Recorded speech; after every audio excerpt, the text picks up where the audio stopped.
presentation, I wanted to have the opportunity to give updates on the Rio Plus 20 and the work that has been done between Brazil and UNDP Knowledge Management. Basically, back in March of this year, the Brazilian government approached UNDP to inquire about. They had an idea about having an open dialogue leading up to the Rio Plus 20 conference in Brazil. They met with the Knowledge Management Group in New York to discuss using TeamWorks as a platform to hold the online sessions.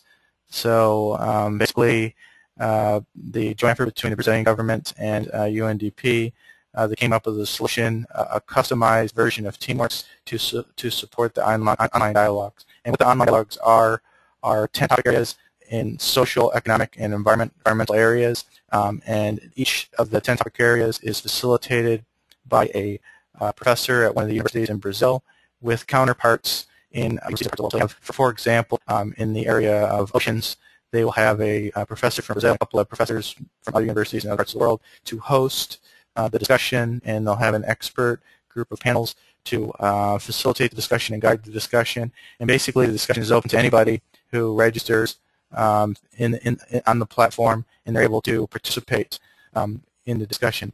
The idea was to allow the civil society and private NGOs to have a voice going into the Rio conference, where there'll be heads of states meeting to discuss various issues, social issues, economic issues, environmental issues. So the idea was to allow to use the social media platform to allow the society to provide recommendations going into the conference in Rio. So basically, I'm going to show you the site that we used to host the dialogues. And this, just going to navigate there. Can everybody see my screen? I hope.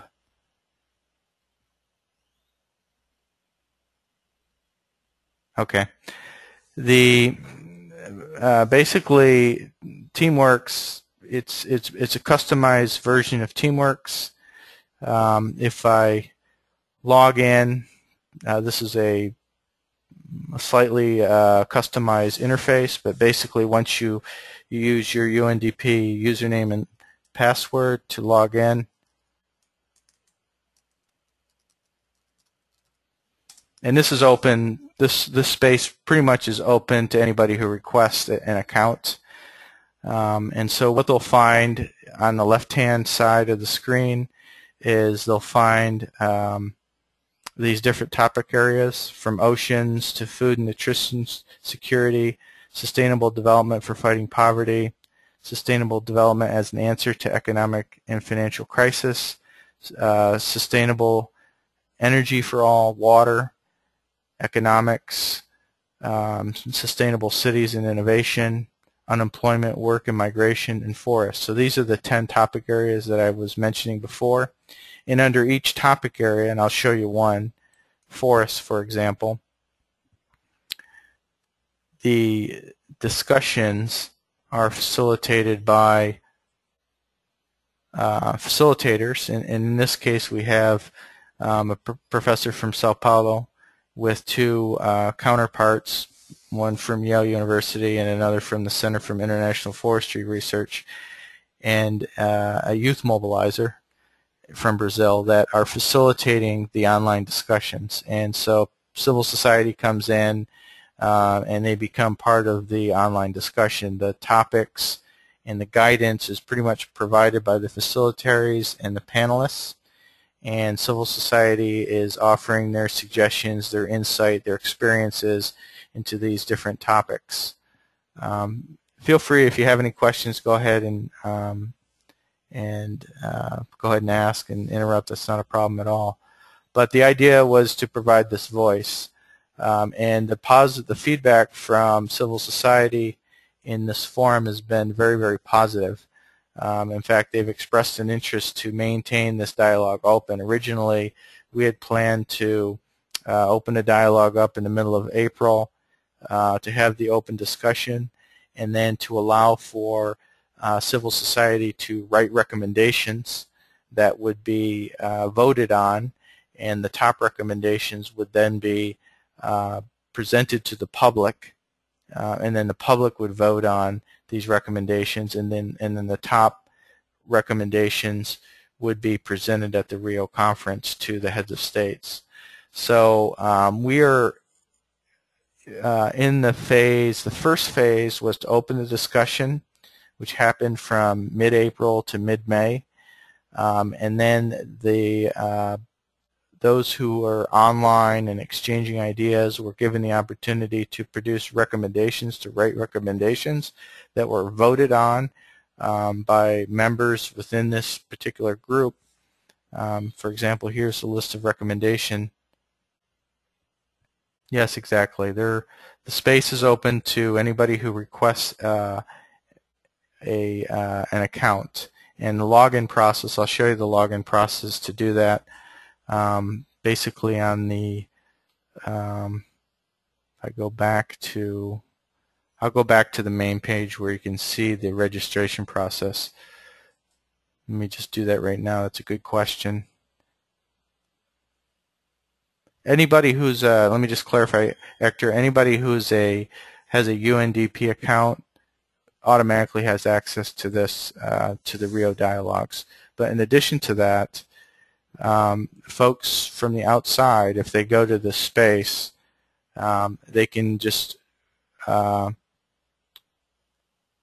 request an invite right here by entering their email and entering this CAPTCHA, and then send a request. We get to request, and we send the person an invitation to join the dialogue. The process is as simple as that. And then once they get that invitation, they just simply go ahead and create their account. So this main page, this main login page at www.riodialogues.org, anybody can go to that page and request an invite. And when they do that, they'll get an invitation sent from us. Going back to the space, I'm going to go back to the forestry dialogue to give you. Let me log back in real quick.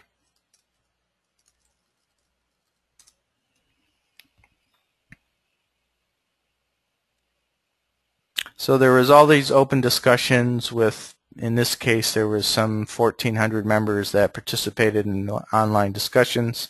They wrote recommendations, and within this space here, they voted on the top recommendations. These are the recommendations that were presented within the space. And from this list of recommendations, for each topic area, and there are 10 topic areas, we've taken the top 10 recommendations, and we are in the phase where the public, let me just take us there to the page where the public can vote on these recommendations that were written up and voted on by civil society. And so this is the main page here that's open to the public at vote.riodialogue.org. You'll see a page here that gives a kind of an overview of where we are in the process. So we had 10,000 plus participants, first experts, stakeholders, and academics from a variety of disciplines and backgrounds brainstormed ideas for improving the planet. From that, they had open discussions where 100 recommendations were derived from that process, and they were crafted and refined. And now we're in the process of presenting those 100 recommendations to be voted to the public. And from the public, the top 30 recommendations will be the real. Here you can see that the voting goes until June 15th. So there's 6.5 days left for voting. But right here, it's as simple as going through the top areas and selecting the choices, and then at the bottom there's a submit, and then your vote is casted for the topics that you want to see presented at the Rio conference. Now, I mentioned the main Rio dialogue space at this site, www.riodialogues, because this contains all of the substantial discussion that took place around each recommendation that's being presented for public voting. So if you take a look at the topic areas, you'll see that they're just one line, but behind that one line, if you go back to the discussion, you can see, you can actually find the recommendation, and these are white papers. These are where people have kind of expressed a particular recommendation, and there's some comments and replies from other members who voiced their opinions on the recommendation. So it's good to see the main page for voting. Behind each one of these recommendations or these items here, you can get some more information about what was discussed in that recommendation. Are there any questions so far? Okay. So what came out on Thursday, or Wednesday rather, there was a press release from Ban Ki-moon urging people to get the vote out, to actually go and visit the vote.riodialogues.org website and to cast their vote. We have had, in this open dialogue with civil society, we've had over 10,000 people participate in the open discussion and in writing the recommendations. These people came from over 150 countries, and really this is the first time that a social media platform has been used leading up to a big global event. So I think from the lessons learned so far is that the feedback from civil society has been very positive in that they've embraced this opportunity to have some voice going into a conference like this. Previously they haven't had that voice, and so I think in future events this may be an opportunity to allow NGOs, civil society, and the private sector to have to provide recommendations that can be discussed at the conference. What we can do at this point, I mean, we're probably 2/3 into the process with the leading up to the Rio Dialogues, or the Rio Conference, which takes place on June 16th through the 19th. And we encourage everybody to visit this site, visit this space, vote.riodialogues.org, to cast their vote. And if you can share this link with your networks, that would be helpful to get the vote out. Are there any questions?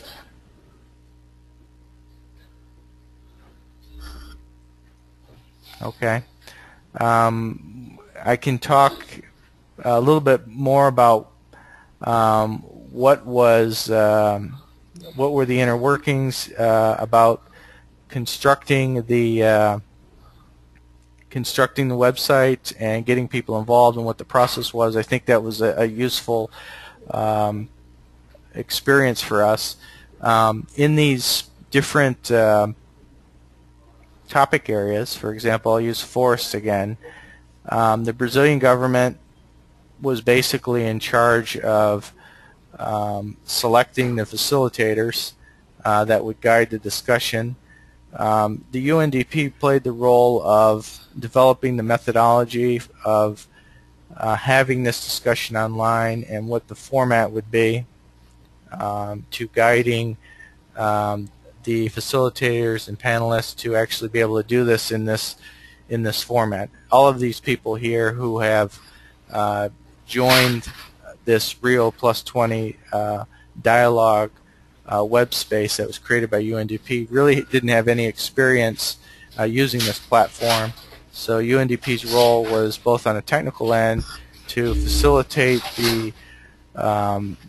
the discussion in a virtual online format, and to guide the facilitators with getting the right members involved in the space, and that was reaching out to civil society and actually reaching out to the private NGOs to invite them into the space so that they could have their voices heard. And so it was a combination of these selected panelists agreeing to participate, and the Brazilian government organizing from their end to get these folks to actually actively participate and to guide the discussion, and then to have UNDP, we actually set up this infrastructure, and from a methodology point of view, how how this would be conducted in online fashion. So those were some of the takeaways for us. Additionally, the folks who have participated, we initially had planned to keep this online discussion and forum open from mid-April to mid-June, but we're being asked by civil society to keep it open even through the conference and beyond, so that this collection, this community here, can still have a way to communicate as the conference takes place and also afterwards, to see what comes out of the conference and to kind of discuss the recommendations that come out of the conference itself. Any questions? Okay, so basically my presentation is short today, and I don't want to take too much of your valuable time, but I wanted to have the opportunity to give an update on what UNDP has done in regards to the open dialogues for Rio Plus 20. Their voting is taking place on these recommendations at vote.riodialogues.org. We encourage folks to visit that site, cast their vote, and share that site with their colleagues. And I think it would be asking folks to do is to visit the space and vote and share the site with others, their colleagues, to be able to. It's also good for us to present to our UNDP colleagues kind of what took place to get civil society involved. I think the experience we had was a very positive one. Moving forward, we can see that a tool like this can be used leading up to an event to provide some form of access to opening discussion up to a broader community, and I think that was one of the takeaways for us on this effort. And with that, I'd like to ask if there are any questions regarding the presentation, or I close. Are there any questions, Alzira, Hector, or Tomas?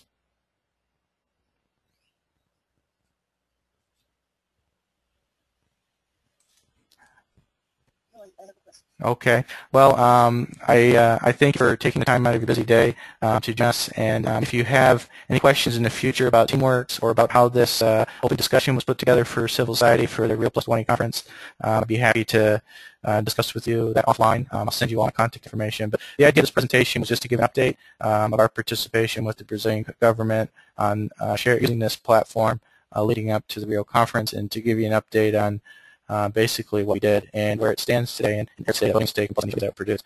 But I appreciate your time, and thank you for joining me for this presentation this morning. Oh, thank you.